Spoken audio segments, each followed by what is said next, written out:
Hello everyone and welcome to another video, and in this video I'm going to be quickly demonstrating my GNS3 VLAN and Inter-VLAN routing project. And in this video I'm going to walk you through how I set up the VLANs, how I configure the Inter-VLAN routing and verified network communication using a Cisco 3600 router with a NM-16 switching module. And this setup is designed to simulate how enterprise networks segment and manage traffic efficiently. So let's get straight into it. First things first, let's look at the topology and explain what's going on over here. So over here we have two VLANs that are configured. So we have VLAN 10, which is under sales, and under the network 10.10.00, and then we have VLAN 20, which is for marketing, and it's under 10.20.0.0. And we have here router 1, which is just a normal router, 3600 router, using a regular a routing adapter. And this is actually the same thing as this. If we open it up, it's actually a router, but when you add the NM-16 ESW network adapter, it actually allows the router to turn into a layer 3 switch, which basically means it can do routing and switching at the same time. So yeah, that's simply what I did, and then we just have three PCs. On the left side we have PC1, and this PC is configured to the sales side, and PC3 and PC2 is configured on VLAN 20, which is marketing. Now that I've explained the topology, let's go straight into actually configuring the devices. So let's start out with our switch. First things first, we gotta actually turn on the devices. Alright, everything's on now.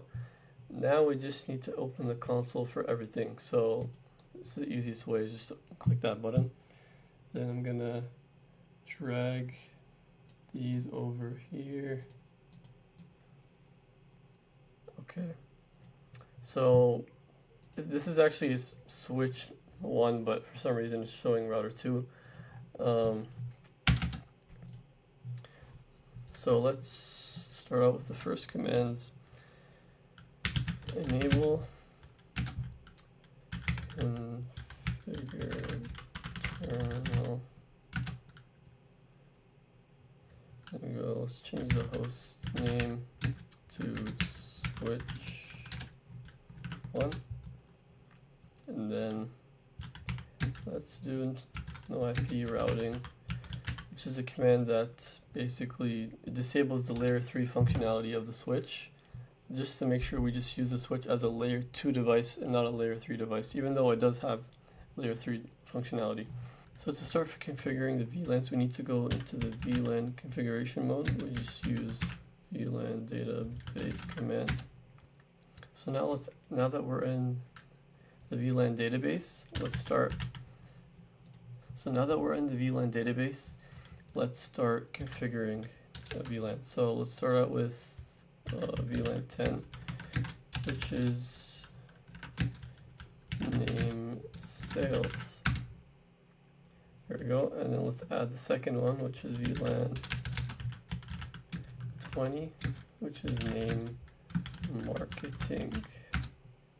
There we go. Now we have two VLANs added to the database. So now that we've added the VLANs to the database, the VLAN 10 and VLAN 20, now we just need to assign VLANs to the ports.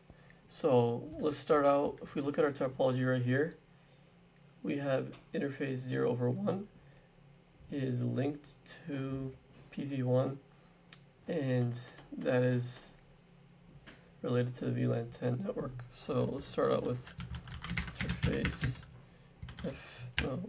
we do colon T, go into the configuration terminal, and then we specify the interface,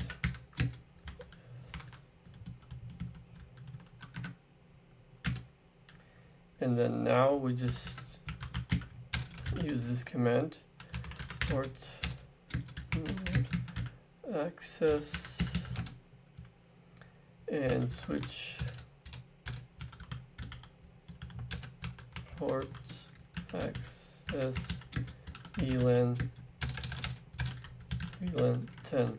And what this is going to do is assign the 0/1 interface to VLAN 10. So whenever VLAN 10 is trying to be accessed, it goes to the 0/1 interface. Oops, we have an error here.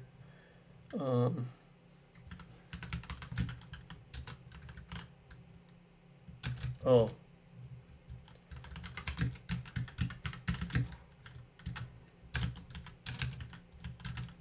It's supposed to be a space. There we go. Now we just need to do exit this interface and go into interface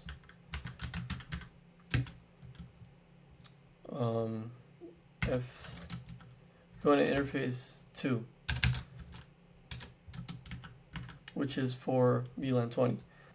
I'm just going to repeat the steps and I'll see you on to the next part. Now that I've assigned all of the switch ports to the VLANs, I'm going to now configure trunking for the VLAN traffic. And before I do that, I want to explain what is trunking. So trunking is used to allow multiple VLANs to share a single physical connection between networking devices. And unlike access ports, which only carry traffic for one VLAN, a trunk port carries tagged traffic for multiple VLANs. Using 802.1q encapsulation, this is extremely essential for inter-VLAN communication, as it enables VLAN tagged frames to be transported between switches and routers efficiently. So now that I've explained a little bit about that, let's actually go into configuring the switch to allow the trunking. So it's pretty simple. We just specify the interface F15. Then we use the similar commands from before, except we go into the trunk mode and not the access mode. And now, whoops, what happened here? And now we just use this command, caps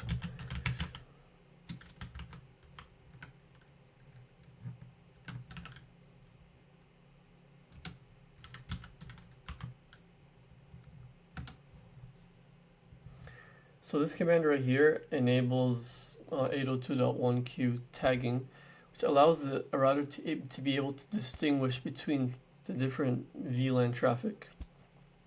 So now the next step is to configure the router for inter-VLAN routing, because now we only worked on the layer 2, the layer 3 switch.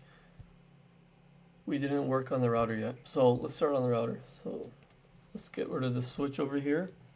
Bring in the router. Okay.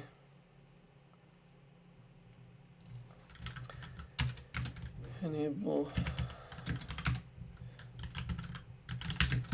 Change the host name.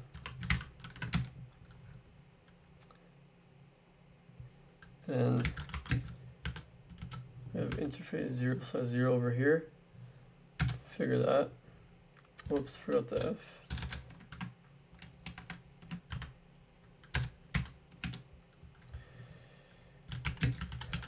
No shut to make sure it turns on. There we go. Now it's up. Now I'm going to configure the router's sub interfaces for the VLANs.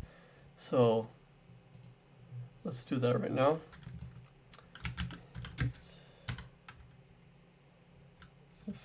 F0/0.10.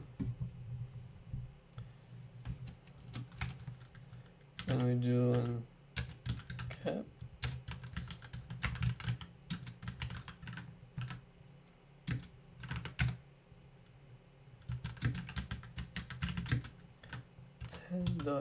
.10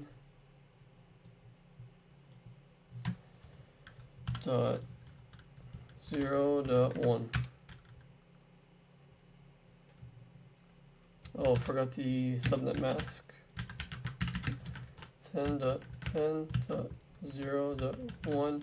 Subnet mask is 255.0. There we go. Now we just go exit, and now we just do the same thing for the second interface. And I'll see you in the next step where we're going to actually configure the PCs, which is super easy. So now let's configure the PCs, which is super easy. Let's get rid of this window, bring over the PC. We can literally just copy this command right here. Where did my PC go? Oh, there it is.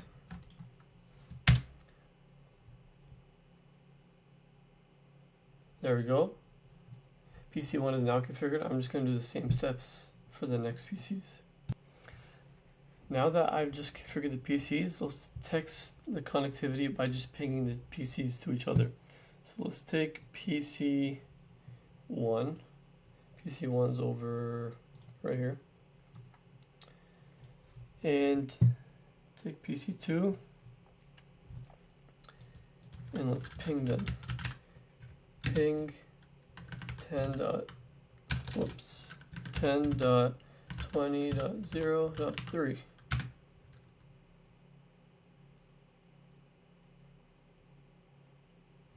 Let's try again. Before, when I was pinging PC2, I was getting an error for some reason, and it took me a while to figure out, but I ended up just reconfiguring the whole system, the router, the switch, and the PCs from the start. And once I did that, everything seemed to work. So let me demonstrate. Well, it's already there. 20.0.3. And whoops, first one is timeout. Then it starts working properly. Yeah, if we ping it again, yeah, no issues there. And let's see if we can ping from network 20 to network 10, which is from marketing to sales. So let's ping 10.10.0.2, which is PC1. There we go. No issues there. Yeah, so everything seems to be working. And that's it for this video. If you want more details on how to configure the routers and you want the code and the commands, you can just go to my GitHub and you'll find everything there. And yeah, that's pretty much it for this video, and I'll see you on the next one. Thank you.